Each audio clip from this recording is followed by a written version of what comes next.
এটা বহুত সুন্দৰ পৰিৱেশে আমাৰ এফালে যাত্ৰা আৰু কলৈনো গৈছোঁ কি কৰিছোঁ ভিডিঅ'টো শেষলৈকে চাই থাকিব। এনেকুৱা পৰিৱেশবোৰ মোৰ যথেষ্টই প্ৰিয়। আপোনালোকৰ কেনেকুৱা কমেণ্ট এটা কৰিবচোন দেই।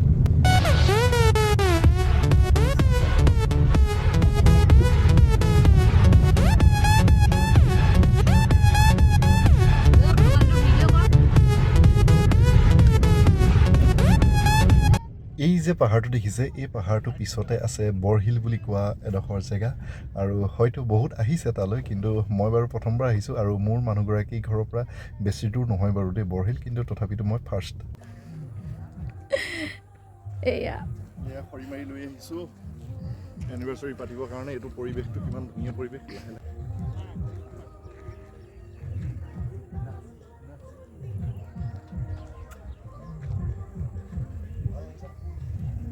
আমি পোৱা অকণমান দেৰি হ'ল, তথাপিতো একো নাই, ধুনীয়া জেগা এডোখৰ পাম আৰু আমাতকৈ আগতো বহুত মানুহ আহি পেলাই তাত খানা খাব আৰম্ভ কৰিছে।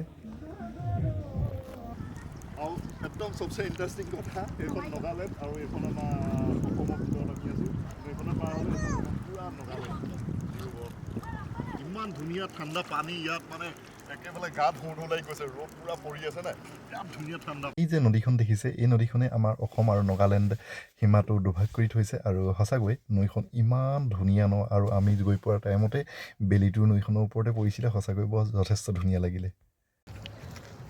আৰু আমাৰ এইজনী অকণমানিজনী ক'লৈ আহিছিলা? আইমেনো আইমেনো এইফালে আইমেনো ম'ম' খাব আহিছে।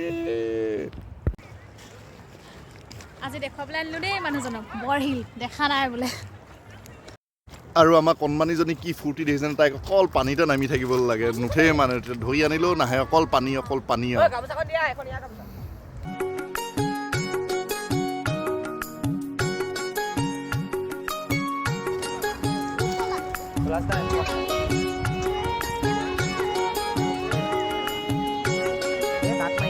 ওপৰত মাৰিলে হ'ব এটা কথা। বহুত দিনৰ পৰা আহিম বুলি ভাবি আছিলোঁ, ইমান ধুনীয়া জেগা আছে। আজিলৈ ভিডিঅ'টো ইমানেই, নেক্সট ভিডিঅ'ত দেখাম ক'তনো পিকনিক খালোঁ, কি কৰিলোঁ। আজিলৈ বাই বাই, কেনেকুৱা লাগিলে ক'ব।